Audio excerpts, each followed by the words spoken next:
আমি এখন নিচে যাচ্ছি গাছে আম আর পেয়ারা পাড়তে।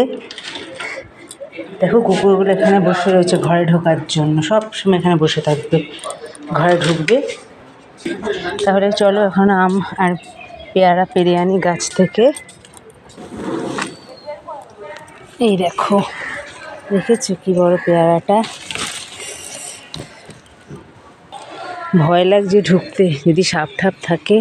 এই দেখো আরেকটা, চারটে। দেখেছো কি জঙ্গল নিচে, ভয় লাগছে। দেখো দুটো আম হয়েছে, এই দেখো,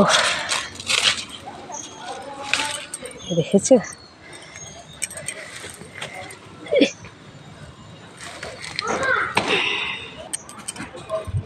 এই দেখো এই কটা হয়েছে।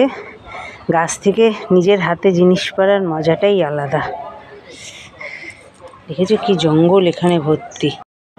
দেখো নিজের হাতে গাছ থেকে তোলা পেয়ারা খাচ্ছি, তার স্বাদই একটা আলাদা, আনন্দই আলাদা।